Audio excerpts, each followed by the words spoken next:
So now we're going to study unsaturated hydrocarbons. We're specifically focusing on alkenes, cycloalkenes, and alkynes. These are all unsaturated. The term unsaturated means that they are missing some hydrogens because there are some double bonds or some triple bonds between the carbons.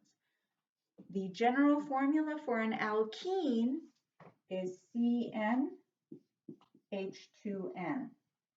Do you remember that cycloalkanes had the same general formula? So basically an alkene with one double bond is an isomer of a cycloalkane, as you're going to be seeing. Cycloalkenes, on the other hand, are a ring that has a double bond. So their general formula is CnH2n minus 2, because you had to remove an extra 2 hydrogens to form the ring. And alkynes, these have a triple bond, and this is CnH2n minus 2. So these two guys are isomers. Okay? All right, so let's take a look at some examples of these and learn how to name them. I'm going to be giving you guys Iupac names and some common names. Here's an alkene.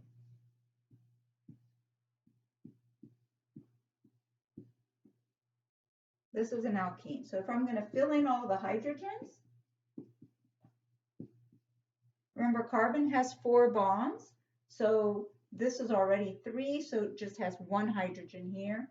And this one would be just 1 hydrogen here. And then here we go. Okay, so this is an example of an alkene, a 5-carbon alkene. A cycloalkene would look like this.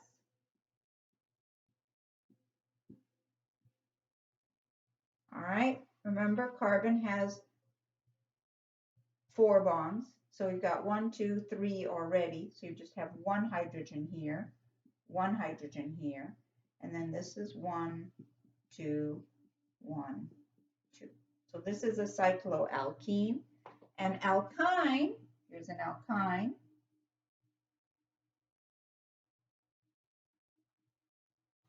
Triple bond. Carbon has 4 bonds, so this is 3 hydrogens. This carbon over here already has its 4 bonds, so no hydrogens over here. This one will need 4 hydrogens. This is not 4 hydrogens, sorry, 3 hydrogens, but it has 4 bonds. Okay, take a look at this molecule and this molecule. How many carbons does this one have? It has 4. This one also has 4. It's got 1, 2, 3, 4, 5, 6 hydrogens. This one also has 6 hydrogens. So this is C4H6, which would follow that formula of CnH2n minus 2. And so is this one. So this molecule and this molecule have the same molecular formula, completely different structure, and they're going to have different names, so they are isomers. This one over here obviously isn't an isomer because it's got 5 carbons, but it would be an isomer of a cyclopentane. So you can try it out, draw out a cyclopentane, count the carbons, count the hydrogens, you'll see it's exactly the same as this alkene that has 5 carbons. Okay, so we're going to start learning how to Iupac name alkenes. Let's just focus on alkenes. So this is Iupac naming of alkenes. We need to find the longest parent chain that contains the double bond. All right, longest parent chain that contains the double bond. I'm not going to write down all the rules because it's going to take too much time, so you guys can look them up, but I will mention this. You need to find the longest parent chain that contains the double bond. You're going to have to number it so that either left to right or right to left, so that the double bond, the 2 carbons of the double bond, have the lowest possible number. So if you number it left to right, this would be 1, 2, 3. So the double bond would be between 2 and 3. And if you number it right to left, it would be 1, 2, 3, 4. So obviously it's better to number it this way. Not better, it's correct to number it this way because then the double bond is between 2 and 3. This way it would be between 3 and 4. So our longest parent chain, here we go. We're going to number it 1, 2, 3, 4, and 5. Now, you remember all those prefixes we learned in the saturated hydrocarbons, meth, eth, prop, bute, pent, hex, all of that. Well, those apply in the unsaturated hydrocarbons. The suffix is different though. Instead of having a suffix of ane, it's now a suffix of ene. So you will always end it with an ene. All right, this is 5 carbons. Remember, 5 carbons is pent. So this is called a pentene. So this is a pentene. You have to tell me where the double bond is, and you put a number and then a dash before the name. So the double bond is between carbons 2 and 3, so you only mention the first carbon. So you would write 2-pentene, only the first carbon of the double bond. So that's the name of this alkene. Okay? Now, if I have substituents, so let me just do this.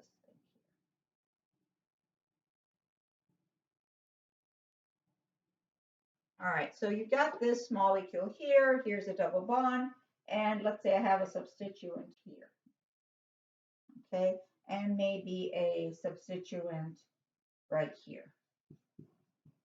All right, you can tell that this is an alkene because there's a double bond. You see a methyl group here and a bromo group over here. Longest parent chain is 1, 2, 3, 4, 5, 6, 7, 8. So it's going to be an octene. Remember, you number it so that the double bond carbons have the lowest possible number. So if you number it, obviously you're going to number it right to left. The double bond takes precedence over any of the substituents in the numbering.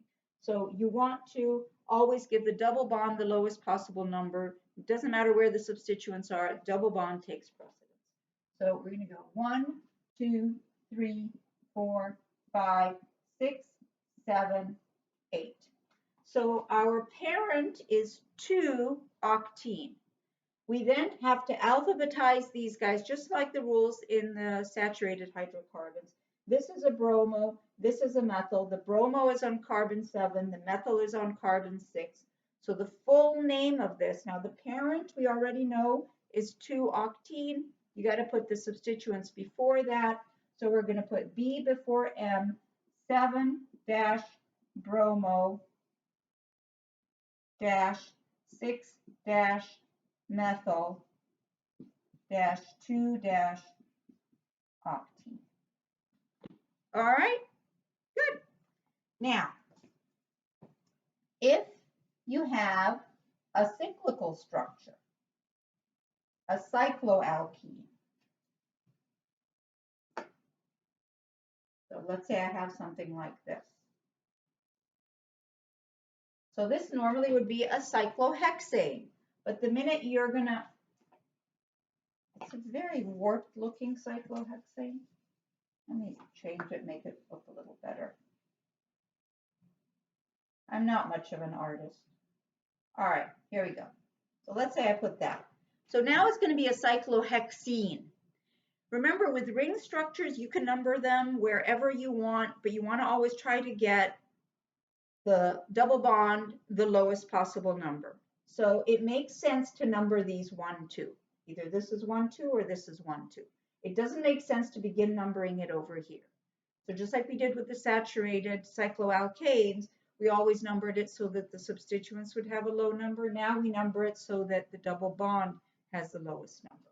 So we're going to say that this is maybe 1, 2, 3, 4, 5, 6.